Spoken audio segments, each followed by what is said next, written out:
I'm Wade Sankey. This is the Sankey Rodeo Show podcast from the cabin right here on the ranch in Sankey, America. It's not going to get any better than that. You just will go. Weston Timberman, NFR bareback rider. Yep. How are you? Doing good. The snow is surprising today. Yep. But other than that, good. Yep. Yeah. So you're from Montana, grew up from a rodeo family. Yep. Tell us a little bit about that. What's it like having a world champ for an uncle? Oh, I don't know. It never was anything too special to me growing up, just because it's what I always saw, you know. Kelly was such a professional, and then, you know, my dad was right there with him, so it wasn't really anything out of the norm.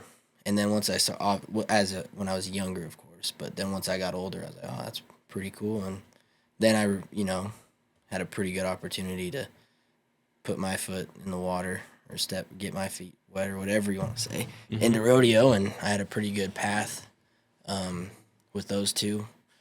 So yeah, it was fun. It was a fun childhood. Yeah. All right, it's better. Might work a little bit better. I think we're good, but I think that's better. All right, so yeah, you grew up in a rodeo family. Mm-hmm. Went to the NFR last year. Won the first round. Yep. Yeah, it was a whirlwind. Yeah. Yeah.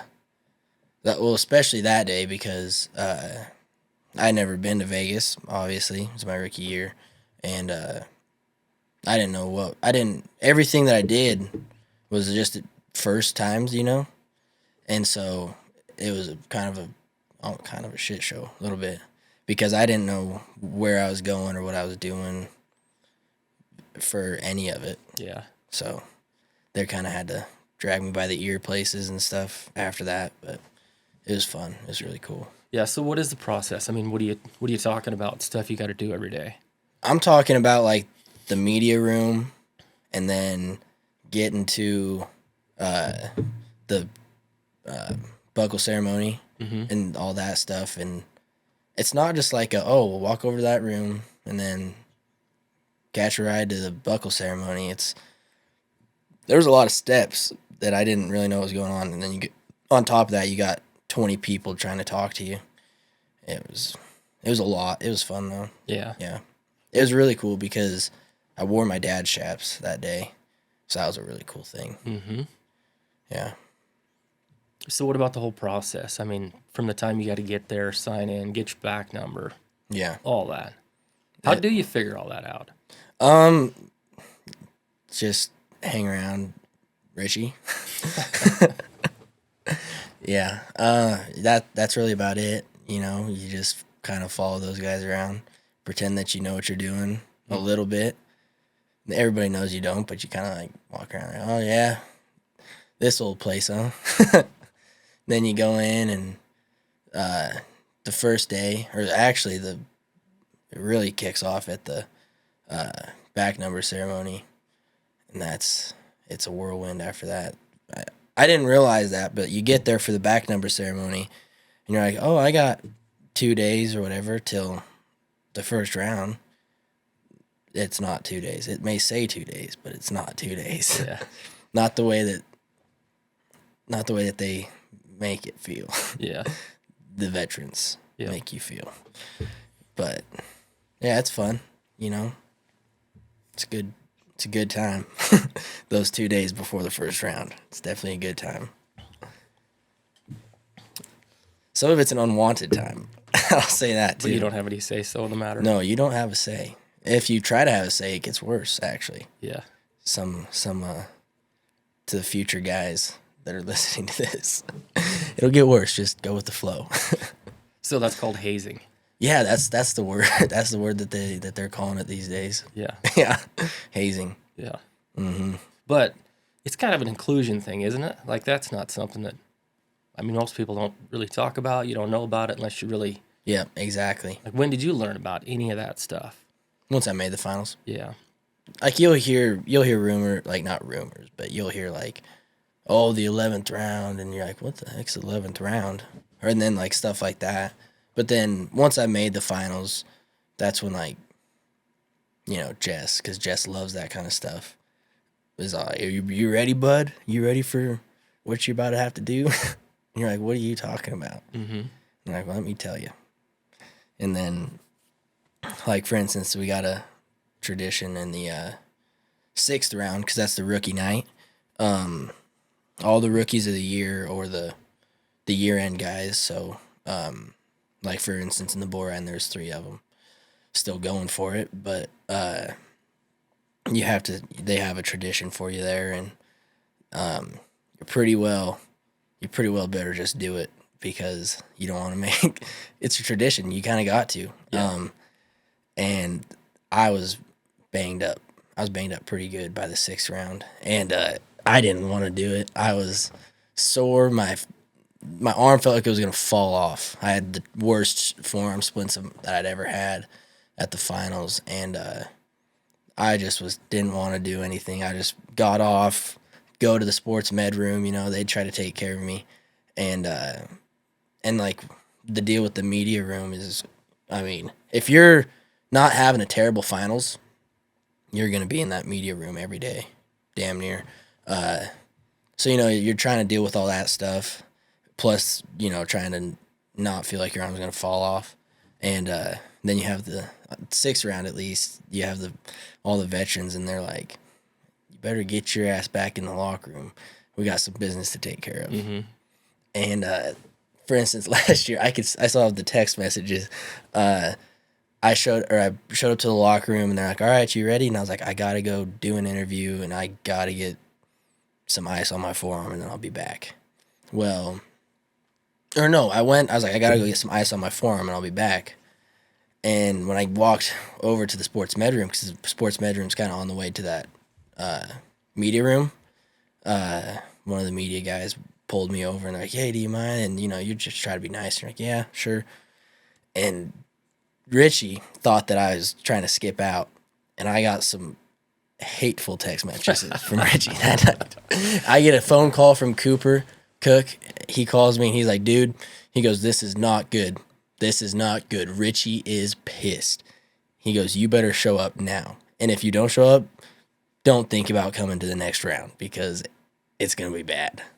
And so I was like, oh, freaking out. I get my stuff done and run back. I was like, I'm here. I wasn't trying to skip out. Don't want to do it, but I'm not skipping out.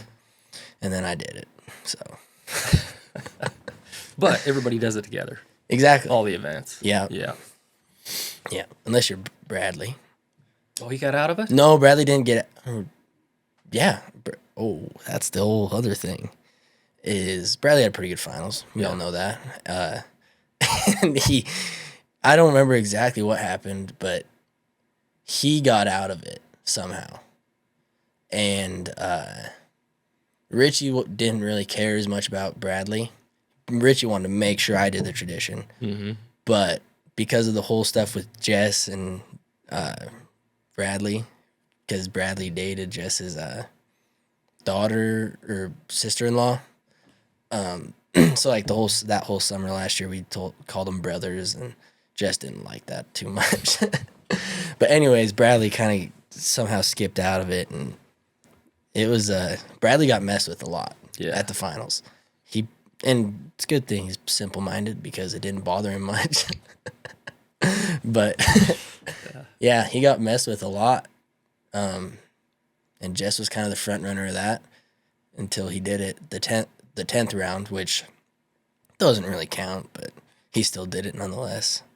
And then we didn't have to mess with this stuff anymore. So yeah, but it's all a form of inclusion. Exactly. Yeah. If somebody doesn't like you, then nobody cares. Exactly. And there's been certain people that they're like, well, they haven't done it, but they weren't one of the boys. Yeah. So yeah, which it's just kind of an initiation. Exactly. And there's a movie that talks about. I'm pretty sure it's a cheesy movie, but they're talking about the rule in sports: don't do anything great unless you can handle the success. Yeah. That's part of it. Yeah, that's a good one. One that I go by the most is pressure is privilege. Yeah. I don't remember where I heard that, but It's pretty simple, but it's one of those deals that keeps you grounded. You're like, all right, well, it doesn't really matter where I'm at. It's a privilege to be here, really, you know. Mm-hmm. And I think that's something that hasn't got lost, but definitely gets overlooked. Kind of that old school mentality of, you know, being quiet and humble, and everything's, you know, in the limelight now with Cowboy Channel. So yeah, but I like to kind of think about that sometimes. You know, it's a privilege. Yeah. So where did that come from? You know, I can't really remember, to be honest with you. I wish I could, but I got it all over the place now. So yeah, the other one that I was watching Hulu the other day, a Hulu TV show, and one of their ads, I think it was a Nike ad. The Nike ad, I was like, it kind of caught me. I was like, that was pretty freaking good. It was like, oh, now I'm not even gonna be able to remember it, but it was like, if you tell yourself you can't, or if you tell yourself you can, you're right. I was like, that was pretty damn good. Mm-hmm. All right, Nike. You got me. I might go buy some socks now. Yeah. Yeah. So what about the mental game? I mean, are you self-taught? Did that come from your dad, your uncle, or just Nike commercials? Yeah. That's all I did is I was the kind of kid that didn't skip commercials. I'm watching those commercials. You might find a gem. No, the mental game of it. Honestly, I'm gonna take credit for that one. Just with wrestling throughout, since I was 3, mm-hmm. And I don't know. It's just something that I've always had. I've always had the desire for competition. I don't know, and that's the thing with bareback riding. It's so mental, and growing up, you hear all those guys like, it's a mental game. You gotta be mentally tough to do this, and you're like, oh yeah, nod your head. Mm-hmm. It is. It really is. And if you don't have the right mental space, it's tough. It really is tough. And there's some stuff that I guess I don't know what I'm trying to say, but it makes it tough if you don't have the right mental outlook on rodeo. From the big goals all the way to your daily goals throughout the summer. You can show up to a rodeo, mess up a good one because you're not in the right mental space, or maybe have a shot or a chance on something that realistically you have a chance on, even though if it's not the one you want to get on, you're gonna have a chance on most of them, these days. But if you're not in the right mindset, then it's almost pointless. Mm-hmm. I think, because there's a lot of horses like I don't know. For instance, Mexican Blackbird. Yeah. Like, I actually really like that horse personally, because I think he's a chance no matter where you're at. I think you're gonna pull a check on him if you do your job, and I think that a lot of people overlook that. And you can see with horses like that who aren't in the right mindset, because they'll draw them and go to bitching, or something, So, I don't know. That's just one example. There's a lot of different stuff, but yeah. Well, we should talk about horses at some point, but yeah, on the mental game, you had to make the decision, mm-hmm. and everybody's got a different mental path, right? Yeah. Like, some people just don't think about it. It's fine. It's just natural. Like Keenan. Yeah. Keenan doesn't have a care in the world what happens. Never. His mental game's different than everybody else's, and everybody's got to do their own. Mm-hmm. Where are you at? For me, I don't know if I just smarter than everybody. No, I'm not. But for me, I do. If I'm not doing stuff, to work on bareback riding, I will question myself. So for me, I have to show up to rodeos kind of with that mindset of instead of like, hey, good luck, buddy, kind of like, I feel bad for you because I'm gonna win. Mm-hmm. And that's the mindset that I try to get myself into every time. Is that kind of like, I feel bad that I have to beat you, because I'm gonna. And for me, that comes with honestly, a lot of it is just, working out. It really does for me make a difference. I'll show up with a lot more confidence knowing that I put in work outside of the arena. And the other thing that it's hard for especially kids starting up, but practice horses. Like I went and got on practice horses in the middle of the summer this year. Mm-hmm. I went up to Jackson Hole and I called him up and I was like, I need to get on practice horses. Yeah. And I think that's another thing that's getting lost is just getting on, And everything's so nice now that you shouldn't be too worried about it. Yeah. But that's one thing that boosts my confidence is I went to Jackson Hole this summer with Wasey Shala, and he got on bulls, which is, I don't know if it's different or not, but bull riders get on practice bulls all the time. Mm-hmm. And we showed up, and our main goal when we showed up was to practice winning. And so that's what we did. We went over there, and, it's Jackson Hole, going to Kennewick the next day kind of thing. You guys have got the advantage. Yeah, a little bit. Yeah. And we just went and, practiced winning. Kept it simple. You're not getting on anything that's scary, obviously, Jackson Hole. So, yeah. And that's something that helped me out a lot this summer, which I didn't have the summer that I wanted to. I had a tough time mentally, actually. That was one of the things that I told myself this summer. I was like, you got to be in the right mindset. You can't be, have a piss poor attitude and all this. I telling myself this. But deep down, I was, kind of had a piss poor attitude. And that was just simply because I had a great year, my rookie year. Mm-hmm. And so, it's rodeo. It's not going to be consistent like that 24/7. So it was a really good learning curve for me this year. Because I felt like I didn't ride any different. Maybe there was a couple times, where I wasn't drawing the ones that I wanted to. And like I was saying earlier, I showed up in that wrong mindset because I didn't draw the ones that I wanted to. It's hard when you see all those guys, skipping back behind the bucking chutes because they're getting on a really fun one or whatever, and you're gonna have to get on something. You're gonna have to work really hard for an 82 or something like that. Yeah. And so it kind of messed with me mentally a little bit, which made it tough. And then it seemed like I drew that more often than not. And then when I did draw a good one, I didn't have that fire that I've just been winning everything fire. So didn't do the best on those ones either. And kind of was a pattern this summer for me. And it was a great learning curve. I'm going to go into next year completely different outlook on it, and I'm excited.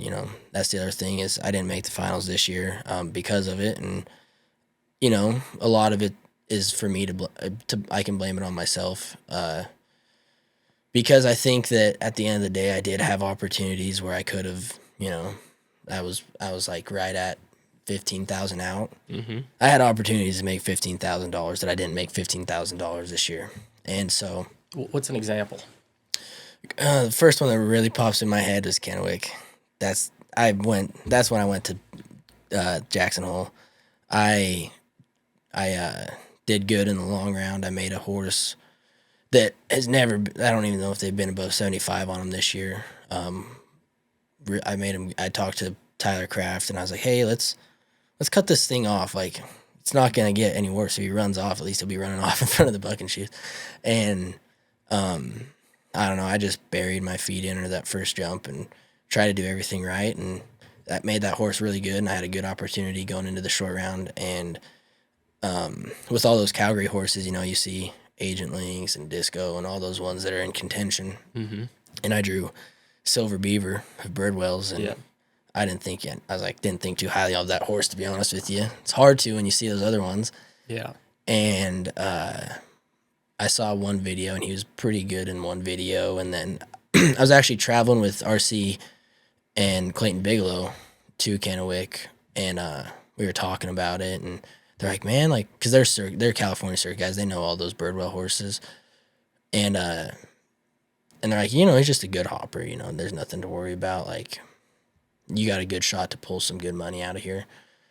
And so I showed up not in really the best mindset Not that I was in a terrible mindset, but I just didn't have one of the great ones, you know. So was this in the long round or the short round? This is in the short round. This was okay.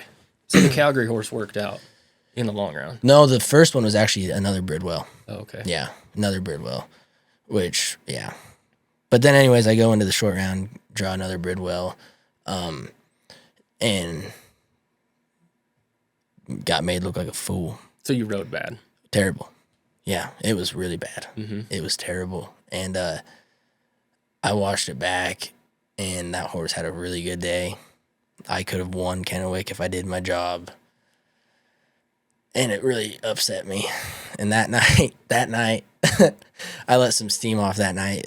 Because I was with RC, me, Cooper Cook, RC, and Clayton Bigelow. We were all together. And RC drew Blasting Sand. Clayton Bigelow drew Agent Lynx. Agent Lynx made Clayton look like a fool. He double grabbed. RC got on Blasting Sand. She got caught in the fence or something. Had a really bad go. Didn't work out. Mm-hmm. And then Cooper got on. What is it?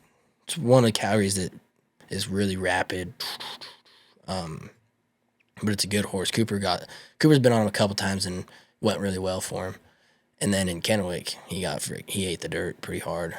And so all four of us had a terrible day. Mm-hmm. And we all were sitting in RC's RV, and we're sitting there just, dead quiet for like 5 minutes, just sitting there sulking, every one of us. And RC goes, well, got some whiskey. And all of us look at him, we're like, break it open. And so, I let loose a little bit that night because I was before Kennewick, I was very, trying to do things right, trying to, be smart, not party too much, go to bed, wake up in the mornings, because I do like waking up early in the mornings and you feel better. Mm-hmm. But anyways, let loose. I was like, you know what, break the whiskey open. So we let loose a little bit that night and had some fun memories there. I made Tanner Ross really mad that night. That's a bad idea. Terrible idea. Terrible idea. They have a big, like live band in the arena afterwards. And by the time the rodeo was over, because we were in there before the bronc ride in his RV. By the time the rodeo was over, we were pretty ready to go. And we get in the live band concert deal, and I'm feeling good now. And I heard Tanner talking to somebody about having a hurt tailbone, like maybe like broke his tailbone or something. And so I'd sneak up behind him in the crowd. I'd smack him on the ass. And then I'd freaking dart off into all the people, and he couldn't find me. And then he'd get real mad and look around, and then he'd be like, oh, whatever, and turn back around and talk. And I'd sneak back in there. And I did it like probably 15 times. And then one time he got me. He caught me. And he grabbed me by my shirt and pulled me in front of him. Gave me a pretty good talking to. And I was having a good time. But yeah, I did make Tanner really mad that night, and I was pretty nervous to see him the next couple days. Yeah. But then after that, like I said, I went to Jackson Hole. It's like, I got to get on practice horses. That was not good. Yeah. But I love that. I mean, another aspect of that, I don't know if there's any bareback riders there, but those guys coming up, going to that rodeo, got to see that. Oh, yeah, exactly. And that was kind of a cool deal, too, because once they found out that me and Wasey were coming, Jackson Hole, it was a big deal for him, actually. Especially Wasey, more than me, because Wasey's, doing what he's doing right now, lighting the world up. And so it was really cool, those kids, because a lot of them are in high school, still. And a lot of them, we set our bags down, and they came and gathered around us and just watched how we did stuff. Mm-hmm. And that's another big thing is when you're a kid, you don't really know exactly how to do things, like just like to little things like taping up, or even like the process of like what you do to get ready, or like how you go about that. So it was cool for them to watch how we got ready and what we did, and yeah. So did that kind of help your mental game too, like being around those kids, kind of like love of the sport type of a deal? Yeah, it did. Yeah, it did. After that, I had a pretty good next couple weeks, really, told myself to have fun again, so. Yeah. Which was good. Yeah, keep it simple. Mm-hmm. Yeah. Yeah, but I was still kind of fighting from, the back, trying to claw my way up. And there's a couple rodeos where I was really needing to draw good and didn't draw the one I needed, But after Jackson Hole, I mean, I think I rode the best I rode all summer. After that, and it was a dog fight, and I had a tough time, and at that point, I truly was drawing horses that I couldn't freaking pull a check on. I was trying my ass off, and I look back on the stock stats, and if you look at if you line them up, I had a great year. Like they lit me up, and I was just having a tough time there towards the end, trying to draw good ones. Yeah. So, like for instance, Pendleton, I drew that freaking. I hate that horse so much. I don't even know what it was. Country Girl and Mox's. Country Girl. Party Girl? No, worse. I don't know her. Country Girl. They don't ever buck her down here. They buck her in Canada maybe twice. Yeah. Once, and both of them are in Calgary because you can't turn out. And I drew her, and I'm looking down, and I see all these Sankey hoppers. I'm like, well, actually, no. Hey, Buckers. Buckers. No, we were actually in Lewiston. Yeah. We were in Lewiston getting ready, and the Pendleton draw came out, and Cooper wasn't riding that night. Broken feet. No, he got on. Oh, yeah, he was did just hanging out. He was just hanging out that day, yeah. Because he had shouting shoes, so we came a day early. Yeah. Well, is that right? Yeah, because me and Cooper kind of traveled together. Yeah. We're going to travel together next year more, but kind of hung around each other. Anyways, we get there, and we're taping up, and I was like, all right, what do I got? And they're like, he's excited to see what he got and everything, and so they're going through, and he's like, oh, I got whatever he had. Hopper. He always has a hopper. Always does. Yeah. Bullshit. No. Anyways, he's like going through it, and he didn't. And I rodeo in Canada quite a bit, and he's like, I don't know, you got something in Mox's. I was like, huh? What do I got in Mox's? He's like, Country Girl. I was like, shut up. What do I got? I don't have. They didn't bring Country Girl to Pendleton. It's like, what do I got? He goes, whatever Country Girl is, that's what you got. Mm-hmm. And I was like, and then I had Bad Moon that night. And I feel like I took it out on Bad Moon. Bad Moon was hard to ride that day, FYI. But yeah, I was not happy about that. That was the worst part about drawing that horse was I got the draw over a week early, 9 days before. Yeah. So that I'd go to bed and I'd go, Country Girl. Yeah. Wake up, Country Girl. Did you get on her? I did get on her. Yeah. And it didn't go good. So one thing about Pendleton that is the only place I've ever seen this, but I'll give you some examples in a second. Like there's a lot of horses that don't buck on that grass. Yeah. And having the one that's always the one, like Thunder Monkey. You remember Thunder Monkey? I've heard of him. Okay. Was he bay? No, brown horse, kind of thoroughbredy. Okay. She was great. Went to NFR Yeah. a bunch of times back in the day. She's actually down here babysitting colts right now. Oh, nice. But, I mean, she would not buck on the grass. Really? And then there's a lot of horses that you wouldn't want anywhere else. But that grass will shorten them up, and they'll stack up, and they'll be a totally different horse there. Or they won't get to the grass. Exactly. One year, I had a paint mare called Running Moon and Toy Soldier. You remember Toy Soldier? Oh, yeah. Both of them are, 16 pointers probably. Anywhere else.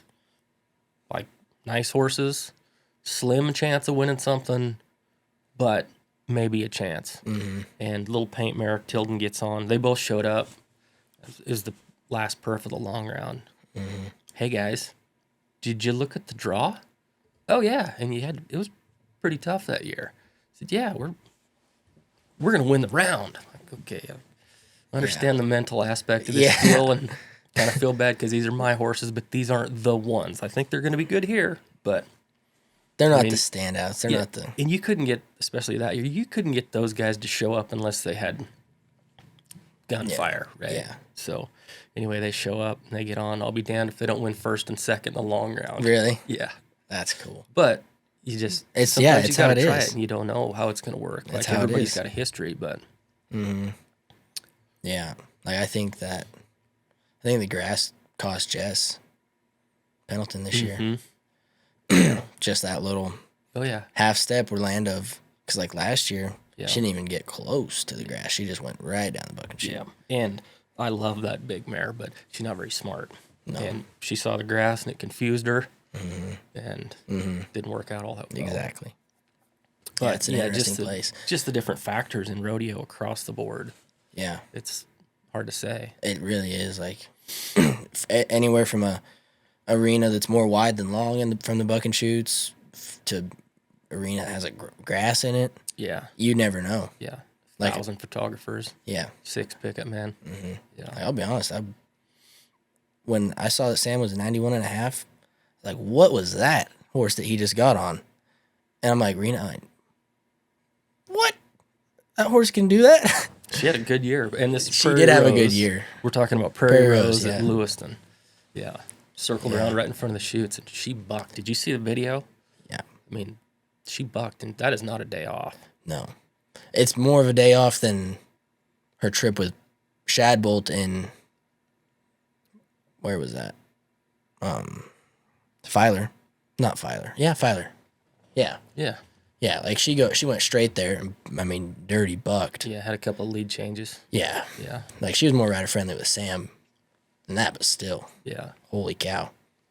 Like, that's the thing. You never know. And that's one of the main reasons why I got on that horse in Pendleton. I was like, yeah, the grass is either going to make or break me. Yeah. And we hit the grass.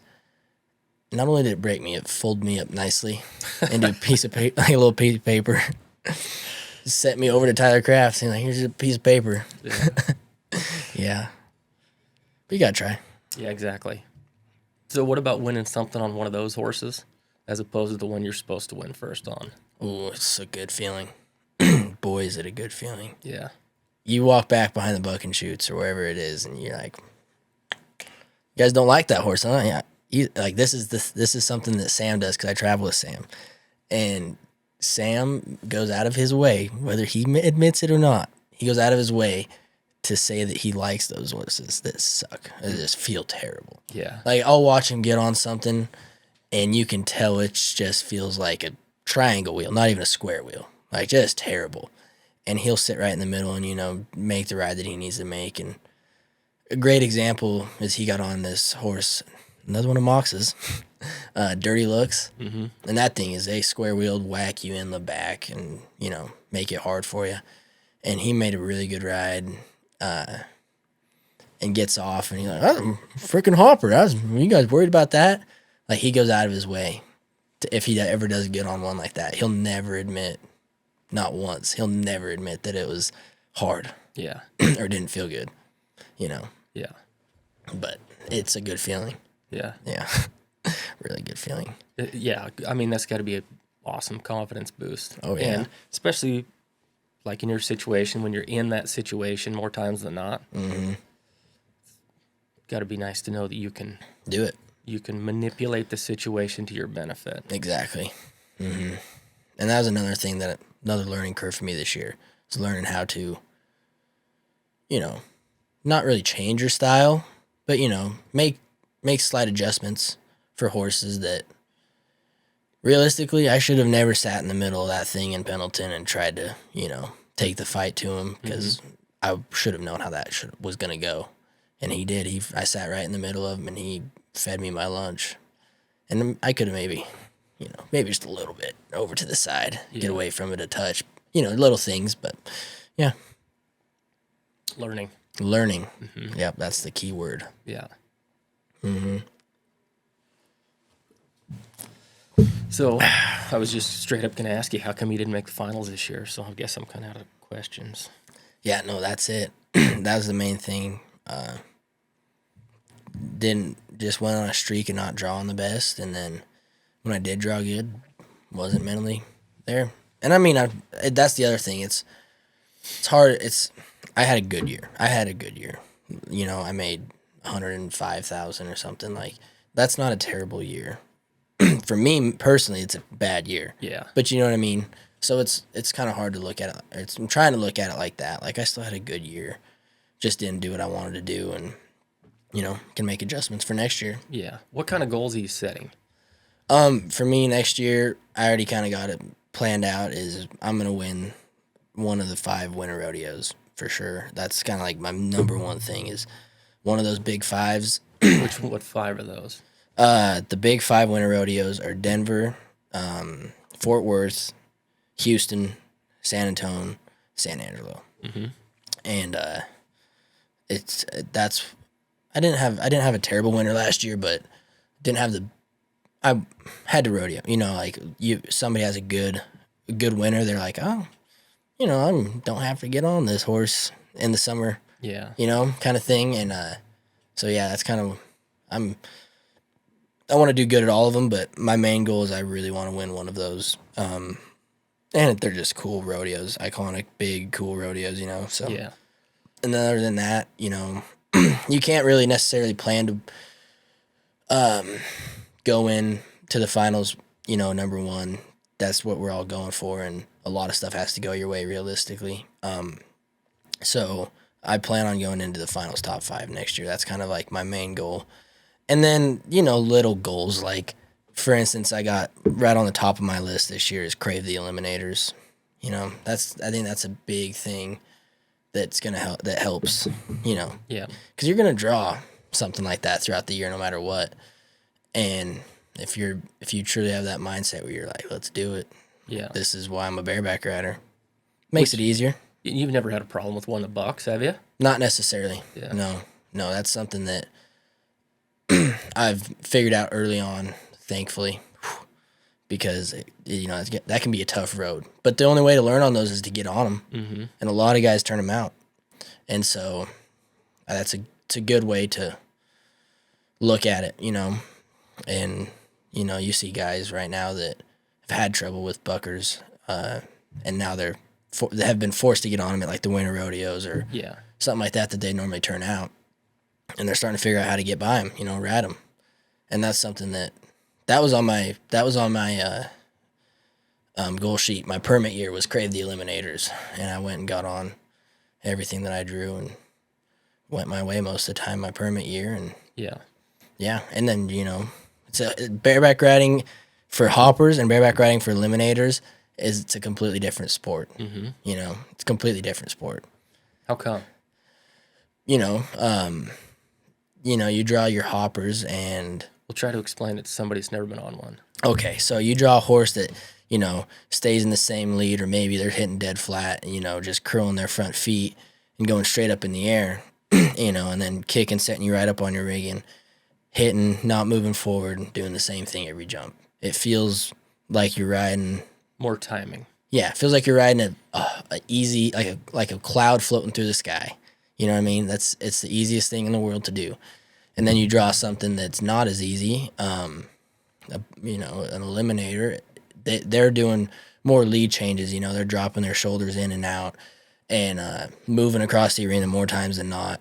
And, bogging their head, throwing their head back at you, late kicking. That's the big thing that gets a lot of people is late kicks. Mm-hmm. And so much movement. If you don't know bareback riding that much, the easiest way to...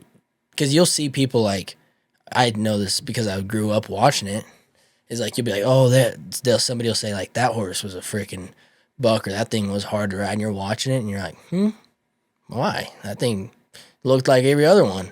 Why is that one hard to ride? Yeah. Watch the movement of that rigging, because that's the only thing you're tied to, and you'll watch it, you'll watch a horse that is considered a hopper, and that rigging will maybe, do this across the arena. And I actually got on a horse this year because I watched riggings a lot because that's what you're tied to. I got on a horse this year that I'm not kidding, went through the arena like this. Did not up and down, nothing. Mm-hmm. Just straight across the arena. And it was the easiest horse in the world. And then you watch horses that, your rigging's coming up and back at you and then up and over. Yeah, forward and down. Exactly. And that's an easy way to, separate the two. Yeah. If you're watching, be like, watch that rigging movement. You're like, oh, that would be kind of hard actually. Mm-hmm. That rigging coming back at you, and they're getting up in the air, and then your rigging, falling back, and then they're late kicking, and then it's up and down. Makes it hard. Yeah. Especially when you're tied to a 15,000-pound animal or whatever it is. That's a huge horse. 20,000. It feels like it sometimes. Yeah. But yeah. So we should finish goals. Yep. You should finish goals, good way to do it, easy way to do it is set your big goals, the big goals, and then kind of downsize from there, and then figure out little goals that's going to get you to that point and accomplish them. And then make sure that you're doing the stuff required to get to that point, Like little goals would be averaging $1,000 at a rodeo, or maybe now like $1,500 because how much money's out there. But at the end of the year, like, oh, okay, I won $3,000 here, maybe didn't win as much there. That's a little goal. Stuff like that. So what gets you out of bed in the morning? My dad. No, what gets me out of bed in the morning? Honestly, right now, if I'm being 100% honest, is taxes. I filed for an extension, and I'm dealing with all that right now. So, but yeah, I don't know. Well, what do you crave? I mean, yeah. Well, winning. How old are you? 21. 21. Yeah. I thought I'd been 6 months into this deal being 21, and it's only been 3. We were at that wedding I was telling you about, and I was like, yeah, I'm halfway through my first year, and it's only been 3 months, buddy. So, but yeah. Yeah. So what's your drive? Like every single day to get out of bed. Like when you're rodeoing, it's simple. You get up, you got to do this. Yeah. This time of year, when was the last time you went to a rodeo? I went to that Rodeo All-Stars deal to try to get my way into the American. Oh, yeah. Right at the end of the season.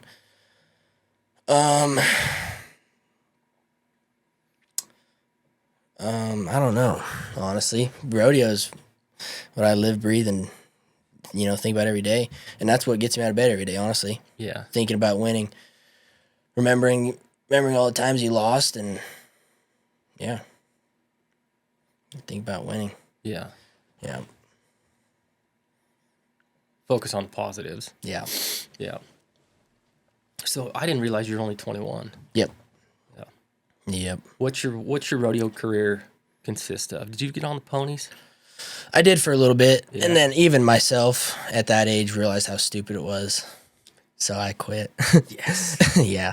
I did it maybe I did it 2 years where I, tried to do the going to Vegas and stuff, and then after that I was like, oh my gosh, these kids are very, very big-headed. Yeah. A lot of those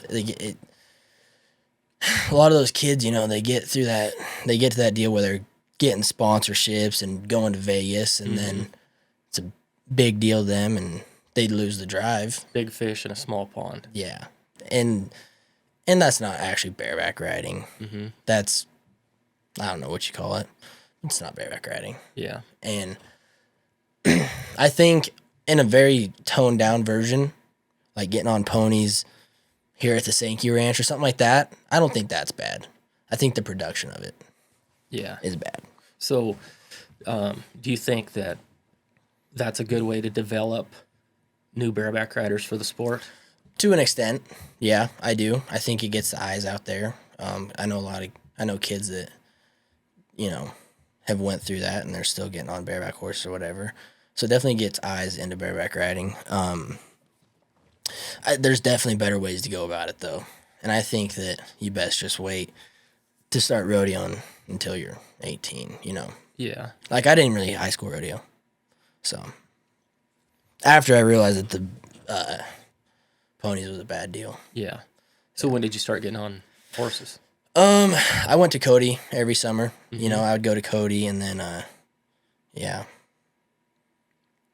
We're going to have to take a break because I got to go to the bathroom. That's fine. We got a pause button. Oh, yes. Sweet.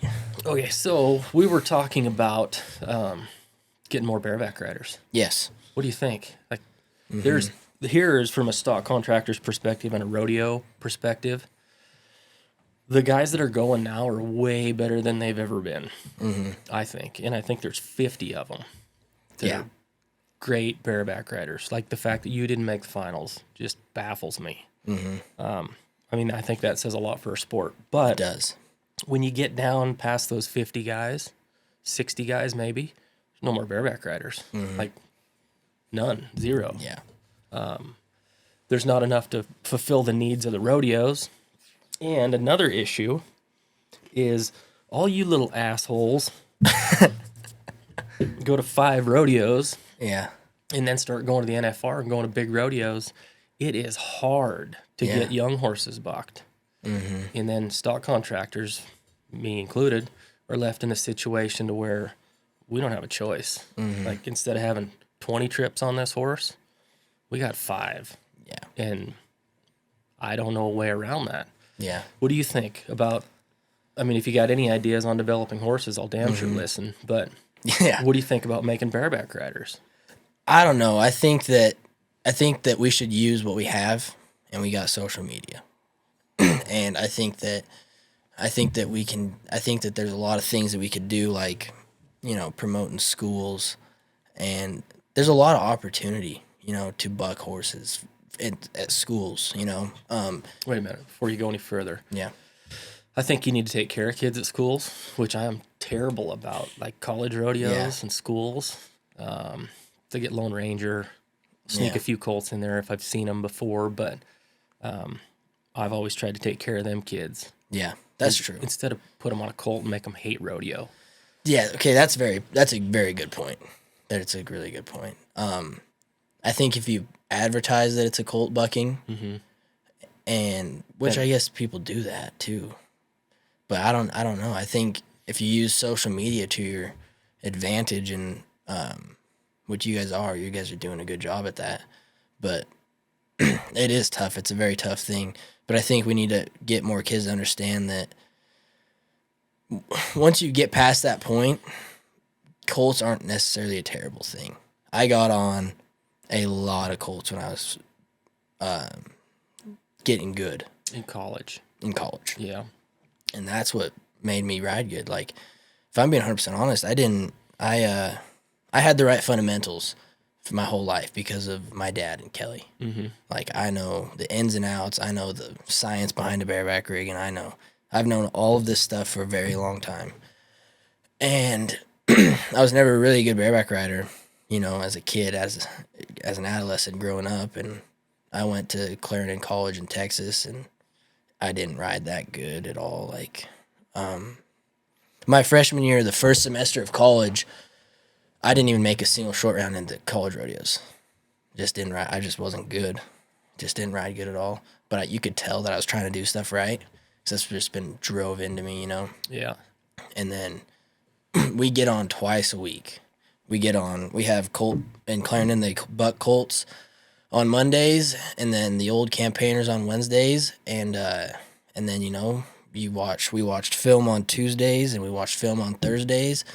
And then on Friday, we went rodeoing. Mm-hmm. And during the colt bucking days, you know, that's your opportunity to get on horses, as many as you can.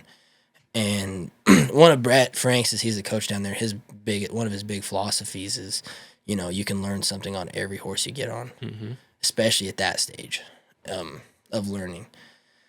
And I think we need to get more kids to understand that and realize that. It's not, you know, because we don't all have that ability to, you know, get on the fluffy hoppers all the way up until the winter rodeos, and you know, whatever it is, you don't have that opportunity. But truly is like once you start getting the basics down, it's getting on horses is your biggest thing, and colts need it just as much as the kids do, and it worked for me. Yeah. I went from not making a single college short round to I showed up, or I went back home, took a break because when I showed up to college, I was in it to win it, you know, 24/7 bareback riding, and you know, came back home for Christmas break, took a step back for, you know, however long that is, went to the gym and stuff, and when I showed back up, you know, it clicked for me, and it was just getting on those horses, clicked for me. Ended up winning my first college rodeo, winning my second college rodeo, out of nowhere too. Like, when I say it clicked quick. And then I had such a good second semester that my coach Brett, he's like, we can take a team to the college finals this year. We can take 6 guys. Looks like I'm gonna pick you for my 6th guy. Like, I wasn't even thinking about going to the college finals or nothing. Oh, you didn't qualify yourself, really? That was that bad. Yeah, I was that bad.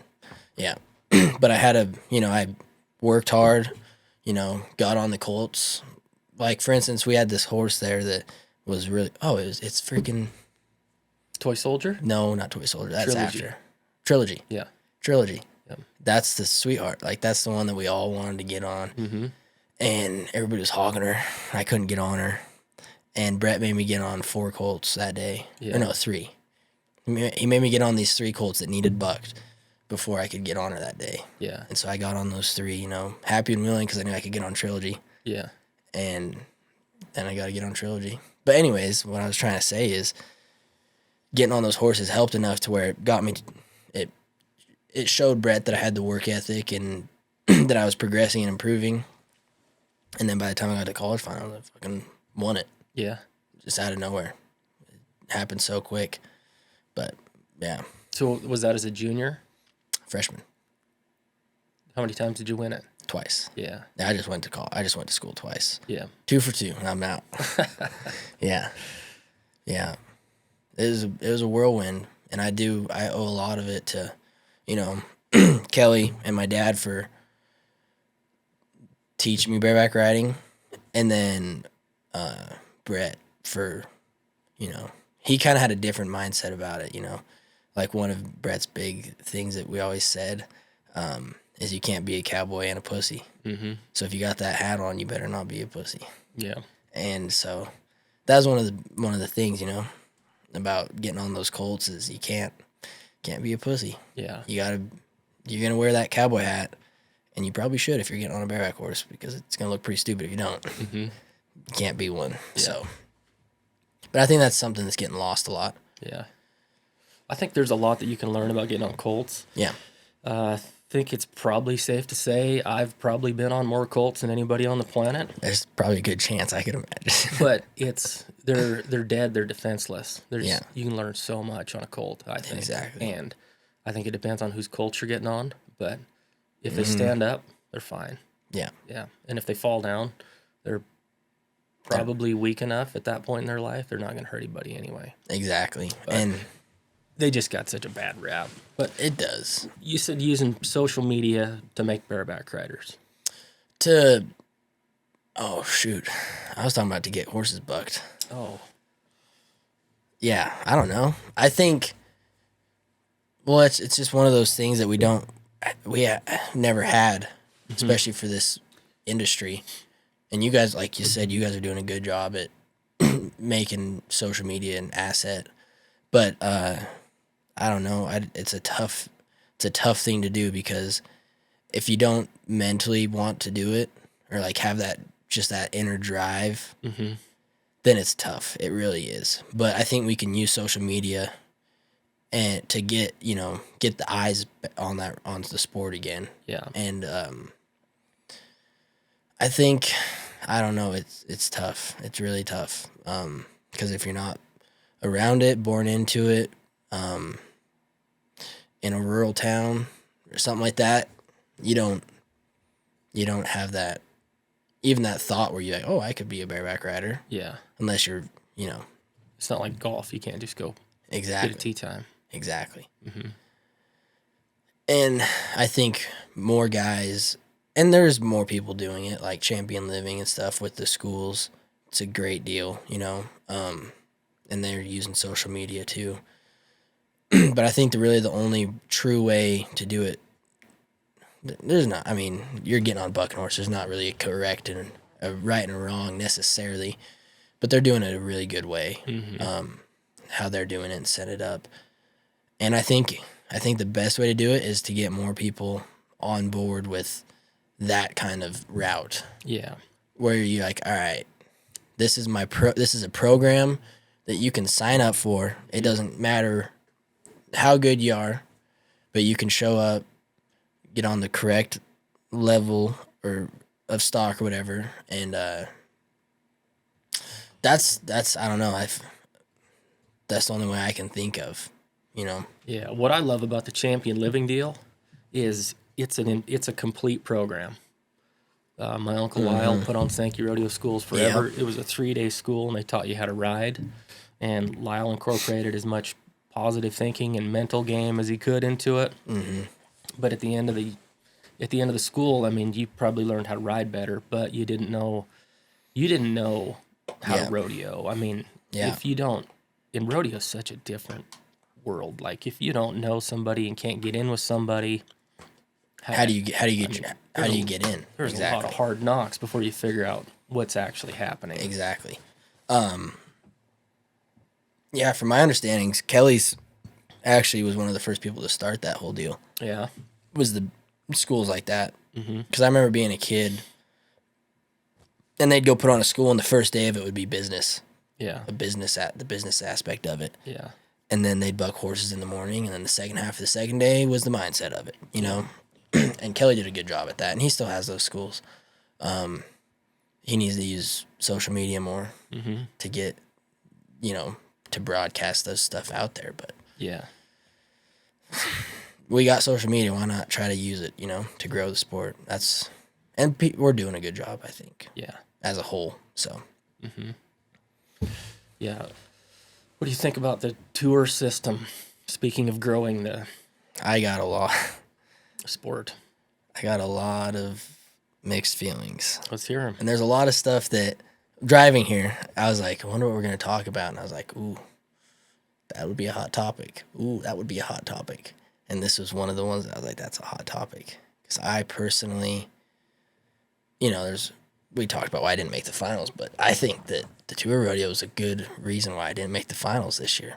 I got so caught up chasing points, and I forgot to realize that money is what gets you to the finals, not points. And I think that, I don't know, I've talked to a lot of people about this, because all the bareback riders, all the bronc riders, from my understanding, feel the same way.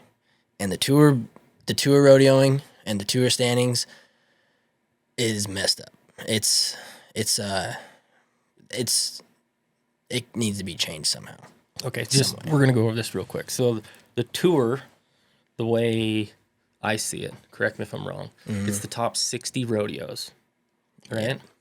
So the 60 rodeos that had the most total have the highest payout.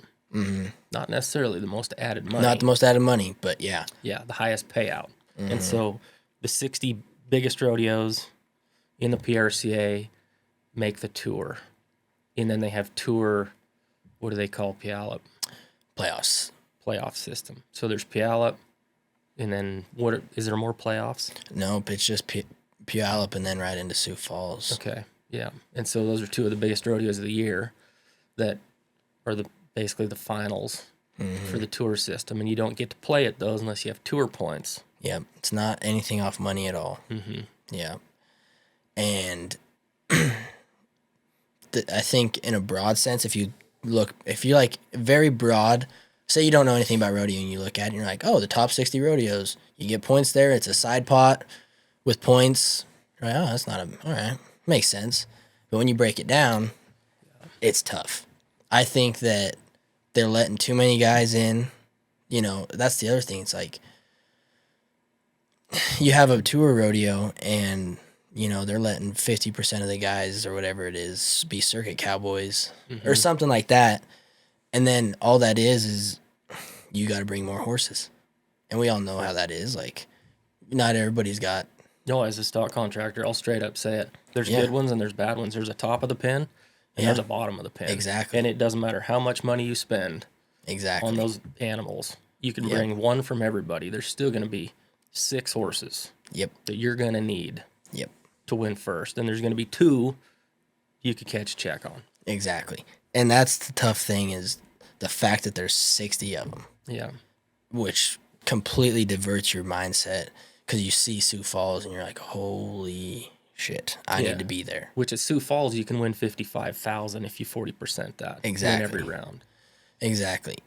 And looking back at it, I had a very long talk with Jacob Lees because he just missed the finals this year as well. And we kind of broke it down. We're like, Sioux Falls, you can look at it two ways. You're either the lucky guy that is on the bubble that made Sioux Falls, or you're the unlucky guy that's still on the bubble but happened to make Sioux Falls. Mm-hmm. And that counts for Sioux Falls is for those 2 or 3 guys, maybe. Most of the time it's just 1 or 2 guys, that are truly on the bubble that made Sioux Falls, that they're lucky they're there, And then the other ones are the guys that are top 5 in the world. Yeah. That, they're safe for making the finals. They're just chasing, money for the gold buckle. Mm-hmm. And either one of those situations, I don't know. It's just tough because throughout the whole year, you can be busting your ass for tour points, forget about winning money, and not go your way. Yeah. And the way that it's set up with how many rodeos there are, and it's just tough. It's really tough. Yeah. And I think that they either need to shorten the list of rodeos, maybe. I don't really know. Or like make it to where it's like top 20 guys, or make it something of the sorts. But I do think that something really should change with that. Have you talked to Kelly about any of this? Not with the tour standings that much. We talk about a lot of other stuff, but not that. It would be interesting to see what his take is on that. Yeah, it would be. I'm actually kind of curious now that you say that. Yeah. Because it's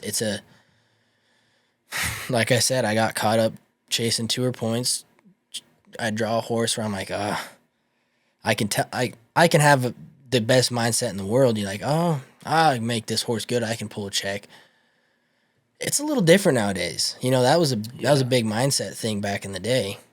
It's a lot harder like now. Like you can tell yourself that, but deep down inside, you kind of know. Like we got, like you said, 50 guys, top 30 especially, that any of them, if they draw the right horse, they're gonna win. And it's tough because you go to chase those tour points and then you get left in the dust and not winning money. And the way it used to be is, say there'd be 6 horses that you had to have, you could win first on, right? Yeah. And so out of those 6 horses, there'd be 3 guys that drew one of those 6 horses that didn't ride good. Yeah. And now that's not out the window. Yeah. Yeah. Yeah, the tour standings. Whew, I had hard feelings about that. Yeah. Come October 1st. Because I did. I chased tour points pretty hard. Mm-hmm. Tried to make a lot of horses work. Well, in talking about horses in the tour, if you turn out of a tour rodeo, they take points away. So much. Don't worry. I'll bring it up. Thank you. But they take points away. And just like we've been talking about, there's the ones you have to have, and then there's ones that are the bottom of the pin. I really wish that they would quit doing that. And I understand why they want to penalize guys for turning out at tour rodeos. It's for the committee more, Absolutely. Wouldn't it be? It's to fill the buck and shoots for the sponsors and the fans at those big rodeos, because those big rodeos work their ass off to put the money together to be a tour rodeo. But my personal feeling is it does not help fill your bucking chutes. No. Because there's still ways to get out of it. You can doctor's release, you can visible injury. Mm-hmm. I don't think it's achieving anything the point that it's not created to. No, it's really not. Yeah. And so then it makes it harder on you guys. Me and Bradley had this conversation we had it at Sioux Falls, but it was because of Filer. He didn't have one of the ones. He wasn't very happy about it. I get it, man. Mm-hmm. But there's not much we can do. I mean, there's always going to be a bottom. Exactly. And that's what I think. I mean, that's one of the big issues. You have these big rodeos that have been big rodeos forever. But a lot of, some of them used to be, 2 and a short, or, it was, something like that. But now it's these big rodeos that take 60 guys and they don't allow you to turn out. And I promise you, you're not going to find 60. You're not going to get an even pen with 60 horses. Yeah. And that's just how it is. And then they have that whole rule where you can't turn out, and they make it really difficult on a guy. And it's a catch-22.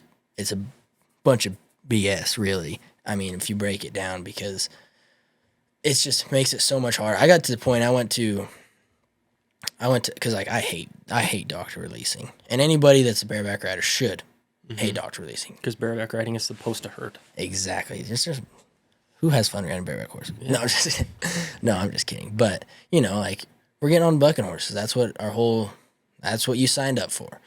And I hate doctors releasing. It really does aggravate me. But I got to the point when I went to Ogden, Utah this year, and I drew one of the bottom of the line horses, and usually like I'm kind of shy. Like if I ever have to doctor release, I'm kind of feel bad. Everything you go in there and you're like, can I please get a doctor's note, whatever. And maybe the judges will give you a hard time a little bit, and rightfully so. Mm-hmm. But I went to Ogden and I flaunted it. I was kind of pissed off. I was like, give me a doctor's release. I'm totally fine, but I'm doctor's releasing. And like I talked to the judges about it in Ogden that day, and they're like, we understand. Like, can't give you grief for that, And at least you were honest about it. Exactly. Yeah. No, I just got to the point where I was like, I can't. It's just the new system. Mm-hmm. And playing by the rules of the system. Yep. Yeah. Which, that's something else that's not fair about it, is the kids don't know the rules. Exactly. It's not like there's an online course you can take. No. Maybe we should start that. There we go. Hey, that's how we get it going. We'll do the whole thing. We'll sell a packet, and then we'll do an online course, and then we'll have a couple tests at the end. Yeah. Pop quiz. Yeah. Yeah. Yeah. Where'd you go to school in? Well, I did an online school, Sankey Rodeo School. It's an online academy. Sankey Timberman online. Yeah. Online academy, but boy, do I know bareback riding now. Yeah. And the rules. Yeah. And how to break them. Yeah. Yeah, there's a couple interesting, like, for me, father this year, with that horse not being able to come. Yeah. And then I showed up and I was like... Which, that's a legitimate deal, okay? It was. I had to look it up. I went through the rule book because I was curious. I wasn't going to make a big scene or nothing. Yeah, but just so people know, like, there's... What the hell, it's my podcast. There's a lot of guys that'll enter horses in a rodeo. If somebody doesn't draw right, they'll take that horse away, right? Yeah. That was legit. Wrong pasture. Mm-hmm. We needed to leave. There was no horse. Yeah. You're not going to go back out there. Exactly. And, yeah, that whole deal, they're like, it's a judge's draw. That's what Procom called me, said, you going to have a judge's draw? Mm-hmm. All right, sweet. Well, in that case specifically, it's not a judge's draw. In the rule book, it goes to the first reride. Yeah. And that's where a lot of people I got mixed up is they say judge's draw, and you're like, oh. Like, for instance, that one, now Sam was at somewhere else and couldn't make it, and Sam had a good one. And I'm like, oh, sweet. Like, I'll have a chance to pluck him. And we get there, and then I walk in there, and I'm like, all right, judge's draw. It's 2 hours before the rodeo. Pick me one. And he goes, first reride. I was like, whoa, that's not right. Yeah. It's a judge's draw. And he's like, nope, pretty sure that's how it goes, like you get the first reride. And I was like, so I went and looked it up, and I was like, oh yeah, they were right. A lot of weird rules. But Procom told you it was a judge's draw. Yeah. Yeah. Exactly. And I asked him too, like, so that like they're gonna put him in a hat kind of thing. Yeah. And they're like, yeah, that's probably what they'll do. They'll have chips. Walk-up replacement. Yeah, same exact deal. Like if somebody walked up, I thought that we were both gonna be standing there, pick out of a hat kind of deal. So, but it wasn't. Yeah, but the communication from the PRCA was incorrect. Yep. Yeah. And that happens a lot with a lot of different rules. Boy, those extreme bulls. Oh man, You never have any idea what rules they follow on that deal. It just depends on the judge that shows up that day. Yeah. Yeah. And then just to add insult to injury, you're bucking bulls. Yeah. Okay, so to finish the tour situation, opinion, what do you think is the best way to make it better? I think the best way to make it better is to start from the beginning. Restart, figure out your main problems. Your main problems is, getting like guys turning out.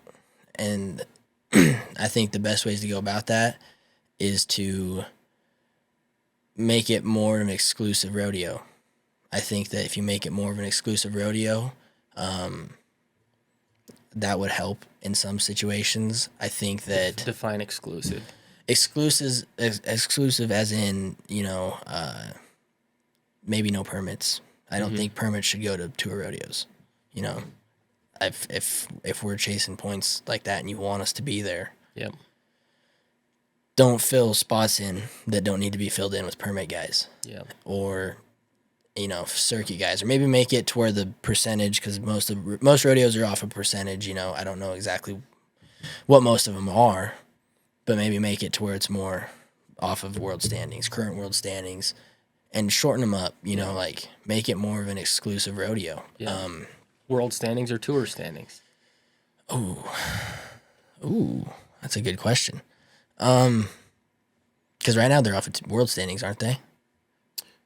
Some of them are. I believe the qualifications for your rodeos, your regular season rodeos, are all off of world standings. Yeah, but then you get to the playoffs and all that. And that's off of tour standings. Yeah. Yeah. Ooh, that's a good one. I don't know. I think that maybe the best way to go about it is to keep it the same throughout, maybe. All the way to the NFR.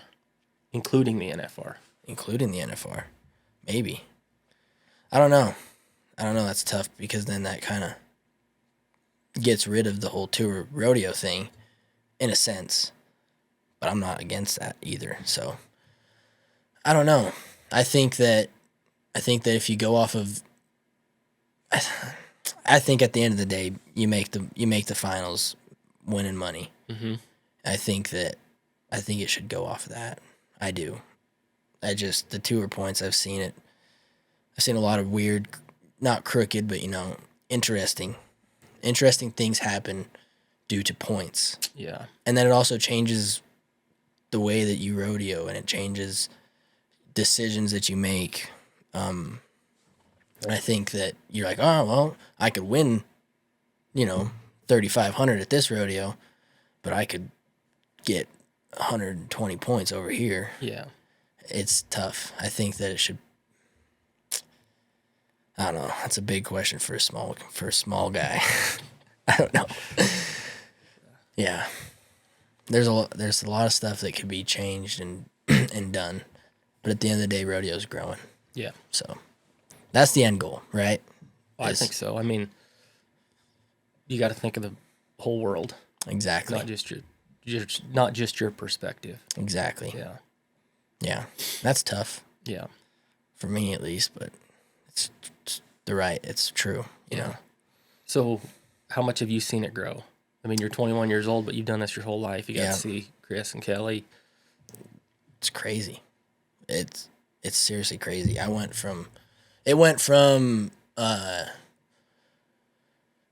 Calgary in the finals were like the only televised rodeos. Mm-hmm. And that wasn't even that long ago. Yeah. And now all of a sudden you got rodeos. Almost every rodeo's on the Cowboy Channel, it seems like. You go to way more rodeos that have the Cowboy Channel that don't. Yeah. And that's grown tremendously. And then it's allowed things like the instant replay deal, and it's truly crazy. And then the money. Like, Kelly couldn't, like, you know how Kelly's mindset is. He was contemplating rodeoing again, because how much money's in it. And so that's really cool. That's really good. And you can see it growing into more of a sport. Especially now to, like, for instance, when my dad and them were riding, it was still sport, obviously, but it was a cowboy sport. You know what I mean? Yeah. You're a cowboy getting on bareback horses. And now it's more of you're an athlete getting on bareback horses. Mm-hmm. And I think that's good for the general public. Makes it more watchable, makes it more fun, exciting. Relatable. Yep.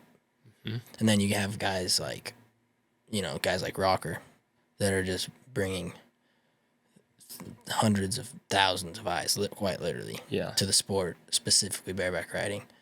And then now it's creating now it's creating storylines.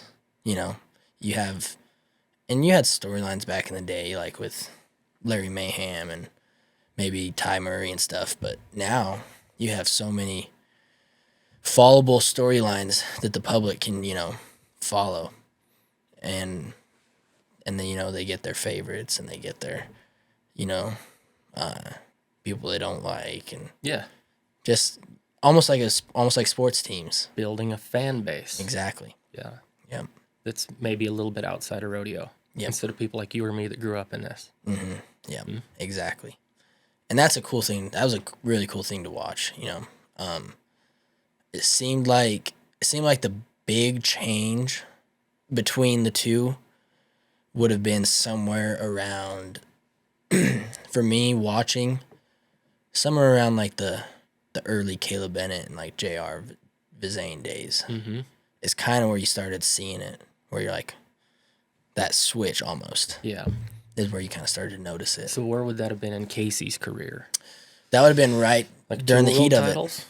That would have been right during the heat of it. Yep. 2000, right after 2000, because what he won back-to-back 11, 12, 13, 14 right there. And I think that's where you really started to see it, really. And then, it all grows with social media and the technology, Yeah. And that's how eyes get on the sport. And then you see those storylines build up. And, yeah. For the longest time, I used to not like RC. Be honest with you. He hopefully doesn't watch this. But I remember being a kid. I don't even know why. I don't even know why. I've never told him this to his face because he's scary. But I remember being a kid and, J.R. Zane traveled with my dad and Kelly a little bit, and same with Caleb Bennett and stuff. And so I had my favorites, just like a sports team. And I don't know, for some reason, RC was the guy wearing black. I didn't like him. I was like, he better not beat Caleb today. Yeah. He better not do it. This tall, lengthy guy. Not how bareback riders are built. What is he talking about? You body shaming bareback riders now? No, not to his face. We're in a pretty confined cabin right now. Cameras, this is recording. No, I'm just kidding. I get along with RC really, really well. I'm really close to RC now, so yeah, that's good. But I had to do. One time, it was actually at the finals. I broke the barrier because nobody messed with RC too much, and I broke the barrier and I humped him. Poked the bear. I poked the bear. I got him, and then all of a sudden, next thing you know, I was laughing. And I have him picked up eye level. He's got me by the shirt collar, looking me eye to eye. And he's like, it was almost like a dad moment. It was almost like a, don't ever do that again. Listen, kid. I'm not going to do anything. Yeah. Don't ever do that again. Set me back down. And I was like, okay. Yeah. I'm going to go over here now. Maybe cry a little in the corner. Then I'll get back to you guys in like 5 minutes. Oh, man, the dynamics between the relationships of all the bareback riders is one of the coolest parts about rodeo. It is. Yeah. Like I had more fun this year with all the veterans. I not stayed with, but I traveled alongside Richie and Tilden and RC a lot this summer. And we go golfing with them and wake up in the mornings, have breakfast. Like I spent a lot of time around those guys this summer, and it was really fun. I had a lot of fun doing that with those guys. Just those. Like I said, I watched them as a kid growing up, and to have their respect now, and it was really cool. I had a blast, and they're just as fun as the kids my age. Yeah. So they got more experience having fun. They definitely got more experience having fun. Yeah. And I've grown into liking things that I didn't like before. Yeah. For instance, tequila. Thanks, Paige. Yeah, thank you, Paige, for that. And now I know what reposado is. Yeah, I had a blast this year with them. I hung around Richie and Paige a lot this summer. And And then, you know, Tilton's right there with everybody all the time too. And I'm really happy for that Tilton and Hollywood made the finals. Yeah. I was really happy to see that. Mason Clements. Yeah, Hollywood, Mason Clements. Well, actually, for some reason, Richie thinks that I remind him of a younger Mason Clements, which is BS. But anyways, Mason's nickname is Hollywood because apparently I don't know. Hollywood because he looked and acted like he was a movie star pretty much. And so Richie, being Richie, came up with a new nickname for me. He's like, well, if he's Hollywood, then surely you got to be called like Beverly Hills or something. And I was like, don't ever call me that. And so it got, you know. That's the best way to keep a nickname is to get mad about it. Yeah, I realized that. Quick. And it got, you know, broke down to Bev. Beverly Hills Bev. Because a lot of people will call Hollywood Wood. Yeah. Just Wood. And so it's Wood and Bev. So yeah, that sucked. That was not one of the high moments. Is acquiring the nickname Bev from the old guys. Yeah, the old gray-haired assholes. Yeah. Yeah. Old sweaty gray-haired assholes. Yeah. Specifically Richie. Yeah. Yeah, not you, Tilden. Not you, Tilden. No. It was funny. We were going to, we flew to a rodeo, one of Sparky's rodeos in like Minnesota or something. And we were late somehow, one way or another. We were showing up with like 20 minutes, you know, going through traffic. And is the funniest thing. Tilden's going through his checklist, and he's like, about what he all has to do before he gets on, you know, the stuff that he puts on or like whatever it is to get ready. And he pauses for a second. He goes, oh, shit. I was like, what? He goes, I'm not going to be able to tape up today. I was like, what? He goes, yeah, all those other braces take priority over my tape job. So he did. He got his arm brace on and whatever, all those other braces didn't get a tape up. Didn't have enough time. So he sacrificed his tape job for like his shoulder braces and stuff, which is kind of funny. I made fun of him for that. Yeah. That's definitely an old guy situation. Yeah, which was pretty funny. I enjoyed that. So something that I think is awesome about those guys, like you went through it to where like you're the young upcoming badass bareback rider and just kicked everybody's ass, right? And I'm assuming that it was probably just natural, right? Yeah. So what I love about watching Richie, Tilden, RC, like all of those guys is the grind. Like they put in the time, they put in the work. It's a grind. Like it's not just get all jacked up and scrape one up. It's the grind. Like we're gonna do this. It's our job. Yeah. Still love it, but it's kind of cool to get to see those guys go through all of that from one stage of life to the next. And like Casey, biggest reason I respect Casey because we got a long history of liking and disliking, but seeing him win his first three when it was pretty natural, and then seeing how hard he had to work at the last three. Yeah, it's really cool. Yeah. And for me, it's really cool to see them put that work in, me be able to go out there and win and gain their respect. You know, that's one of the things that is the coolest about those guys is you go out there and you beat them, and if you're a good guy, you know, like you earn their respect. You know, that was really cool for me, was to go out there and earn their respect, knowing that how much work they put into it. You know, like they don't get butthurt if a new up and comer beats them. Truly, like if it's a true like they outrode me, and you're like buddies with them, like becoming good friends with them, you earn their respect, and that was a really cool thing for me. Yeah, was to watch me earn their respect. You know, going from that, first off, going from the circuit kid, you know, and then just slowly progressing and becoming buddies with them, earning their respect was really cool. Yeah, that was fun. Who are your sponsors? Got to name them. Yeah. So right now I don't have a lot of big sponsors. You know, Cinch, and then Cinch, Saratelli hats. Those are my clothing sponsors, and they're awesome. Cinch deals with a lot of guys, and so it's not as personal with them, but they still take care of you, and it's a really good deal. Yeah, Cinch is awesome. Yep, love them. And then Saratelli, me and Cooper Cook were actually the first guys to sign with Saratelli, and so we're pretty. That's a pretty personal sponsorship. They take care of us really good. And then, like, for instance, they came to me and Cooper, and they're like, "Hey, we want to, broaden the horizons and get some more guys." And now they have a pretty good team of Saratelli bronc riders and bareback riders, which is good. And then I have like Montana Silversmiths. That's a really good sponsorship for me. Great people.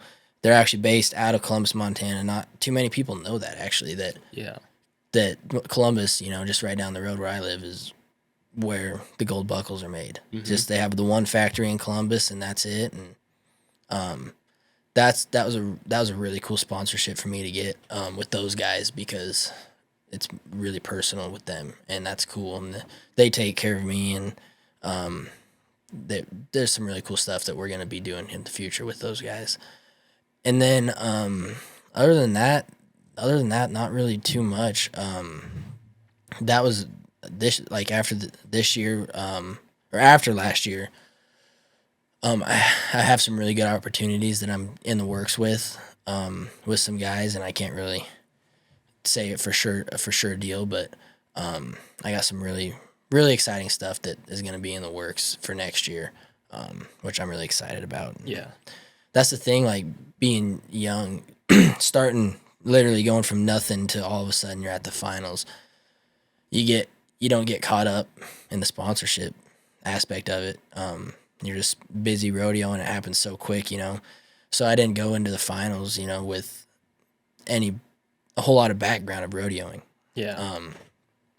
Before I made the finals, I had the